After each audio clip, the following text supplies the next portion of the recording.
एक कोर्स जो बदल दे आपकी जिंदगी। जुड़े 10,000 करोड़ की इंडस्ट्री से। कमाए हर महीने 40 से 50,000 तक या इससे भी अधिक। हेलो फ्रेंड्स, हाईटेक इंस्टीट्यूट में आपका स्वागत है। मैं मोहम्मद शारिक। मैं आज आपको एमएमसी सॉफ्टवेयर के बारे में, अनलॉकिंग के बारे में बताऊंगा कि हम विदाउट डेटा लॉस किए किसी भी एमएमसी के अंदर जो लॉक लगे होते हैं उनको कैसे अनलॉक करना है।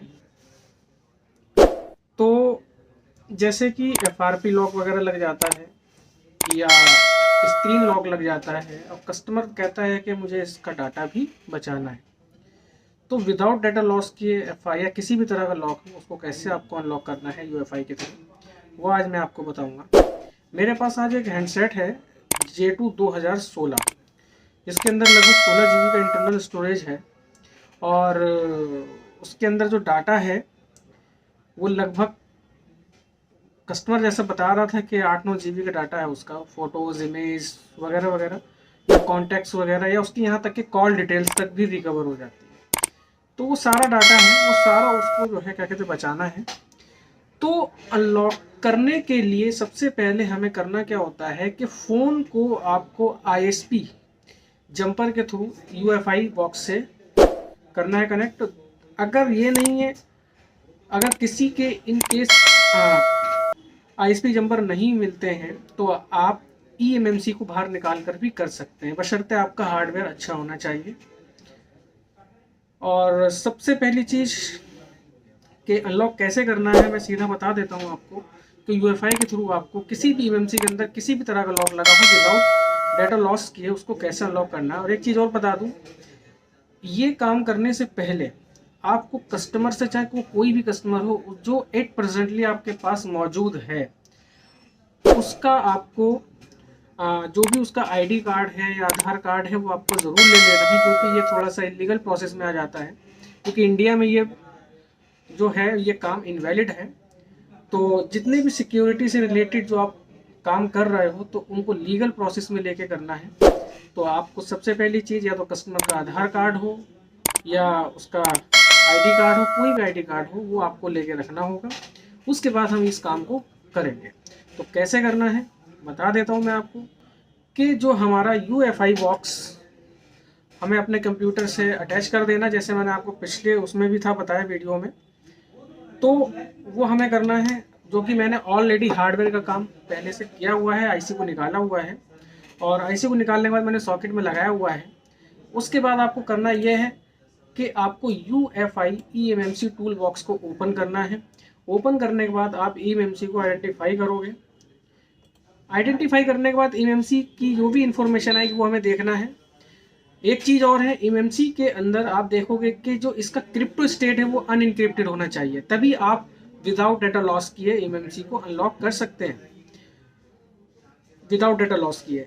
लेकिन इसमें भी एक कंडीशन ये आती है, जैसे मान लो अगर आपका ओप्पो का फ़ोन है या वीवो का फ़ोन है, अगर वो इनक्रिप्टेड है, रेड कलर में अगर लिखा आता है इनक्रिप्टेड, तो उसमें क्या होगा कि आप मतलब उसका जो भी डाटा है वो आप स्टिल रखते हुए आप उसको अनलॉक कर सकते हो। लेकिन अगर ओप्पो और वीवो के अलावा कोई और अदर कंपनी का हैंडसेट आ जाता है और अगर वो eMMC का डाटा इनक्रिप्टेड है, तो ये समझ लो कि उसका डाटा अगर आप उसमें चाहोगे बचाना तो शायद ना बचे।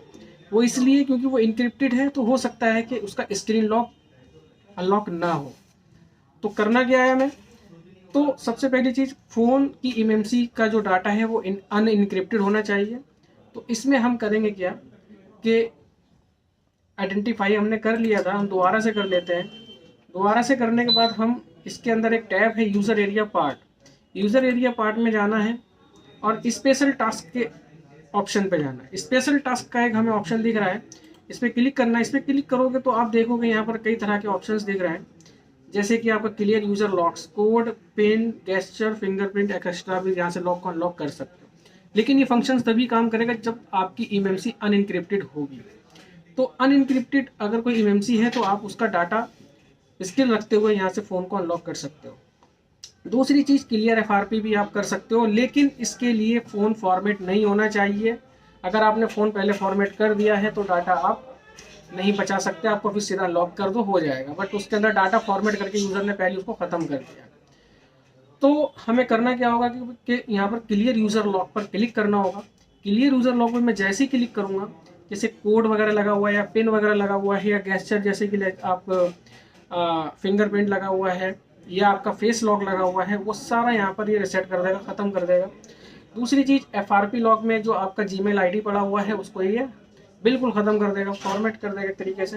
फैक्ट्री रीसेट जो है, जैसे कि एक यूज़र ने ये भी पूछा था कि सर अगर मैं फैक्ट्री इरेज करूँगा या फैक्ट्री रीसेट करूँगा तो क्या डाटा मेरा बचेगा अनलॉकिंग पे या नहीं। अनलॉकिंग अगर आप करते हो और सीधा डायरेक्टली आप फैक्ट्री रीसेट कर सकते हो, तो फैक्ट्री रीसेट करने पे होता है क्या है कि फ़ोन आपका फुल फॉर्मेट हो जाएगा, यानी कि जो इसके अंदर लॉक्स होंगे वो भी ख़त्म हो जाएंगे और डाटा भी आपका डिलीट हो जाएगा, बट फ़ोन ऑन हो जाएगा आपका, जैसे कि आप वो नॉर्मली आप हैंड से जो करते हो फॉर्मेट उसी तरीके से। बट ये फॉर्मेट थोड़ा अलग होता है, ये पूरा अंदर तक फॉर्मेट करता है।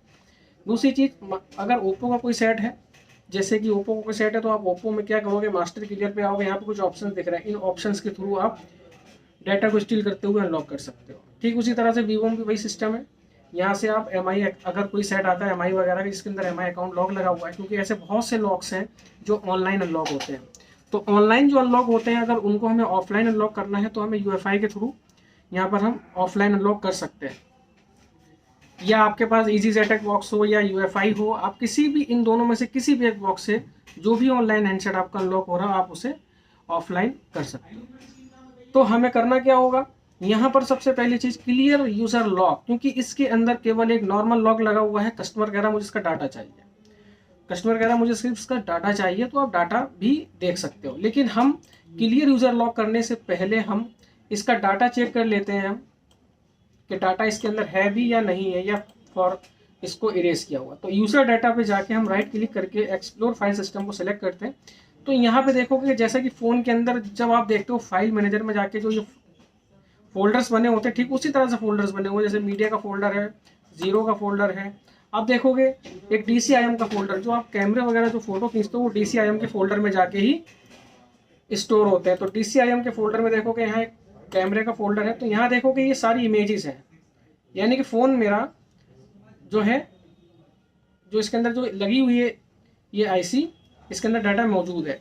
तो ये हम कब कब कर सकते हैं इस डाटा को रिकवर, जैसे कि मान लीजिए कोई फ़ोन आपके पास आया या टूट के गिर गया या टूट गया या रखे रखे डेड हो गया, या हो सकता है कि उसकी पावर ऐसी डैमेज हो गई, CPU डैमेज, या बोर्ड आपका ब्रेक हो गया हो।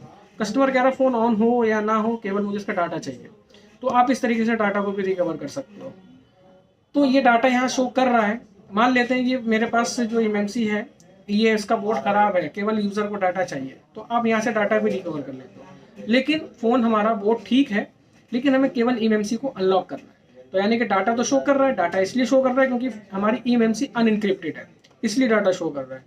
तो हम यहाँ क्लोज करेंगे और यहाँ पर आने के बाद हम सीधा यूज़र एरिया पार्ट पे जाके स्पेशल टास्क पे जाएंगे। स्पेशल टास्क पे जाने के बाद हम करेंगे क्या कि क्लियर यूज़र लॉक करेंगे। क्लियर यूज़र लॉक जैसे ही करेंगे, हम क्लिक कर दिया मैंने, आप देखोगे यहाँ पर ये MMC के अंदर जितने भी तरह के पासवर्ड या गेस्चर फिंगरप्रिंट है वो सारे हट चुके हैं, अनलॉक हो चुके हैं। ये देखोगे आप यहाँ पर ये क्लियर यूज़र लॉक डन हो चुका है। इसके बाद हम इसका FRP भी हटा देते हैं। तो FRP कैसे हटाना है, तो FRP को हटाने के लिए क्लियर FRP पर क्लिक करना होगा। क्लियर FRP पर मैं जैसे ही क्लिक करूँगा तो ये FRP यानी कि क्लियर FRP लॉक डन, ये डन हो गया।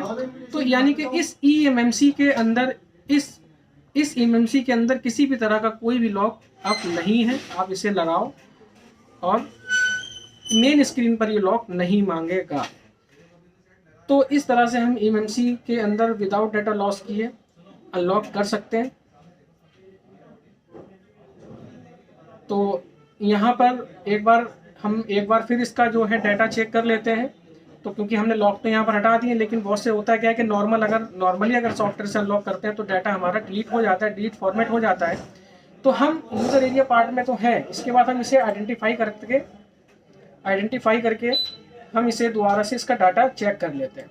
तो यहाँ पे अनइनक्रिप्टेड है और ये यूज़र डाटा पे राइट क्लिक करके एक्सप्लोर फाइल सिस्टम पे जाते हैं और हम एक बार डाटा चेक कर लेते हैं। मीडिया पे आ गए 0 और DCIM में ही जाके हम यहाँ पर इमेजेस चेक कर लेते हैं। तो इमेजेस वगैरह मौजूद हैं, तो ये इमेजेस वगैरह मौजूद है, मैंने ओपन करके नहीं दिखाऊंगा क्योंकि किसी और का डाटा है ये। तो ये सारी इमेजेस हैं, ये नॉर्मली जो कैमरे से खींची हुई फ़ोटो हैं, ये वो फ़ोटोज़ हैं। इसके बाद आप चाहो तो यहाँ से व्हाट्सअप का डाटा भी यहाँ पर आप रिकवर कर सकते हो। तो इस तरीके से आप व्हाट्सअप का भी डाटा यहाँ से रिकवर कर सकते हो। ये व्हाट्सअप की इमेजेस वगैरह आ गई, व्हाट्सअप वॉइस नोट्स वगैरह आ गए, ये सारी चीज़ें आ जाएंगी। हमारे चैनल को सब्सक्राइब करें, लाइक करें और कमेंट ज़रूर करें ताकि हम आने वाली वीडियो को और अच्छा करके बनाएं। अभी कॉल करें और जाने कैसे कमाएं हर महीने 40 से 50 हजार तक या इससे भी अधिक। अभी कॉल करें और पूछें हमारे करियर एक्सपर्ट से कि कैसे कोर्स करते करते कमाएं हजारों लाखों हर महीने तक। अभी कॉल करें और हमारे करियर एक्सपर्ट से बात करें और अपनी सीट बुक करें।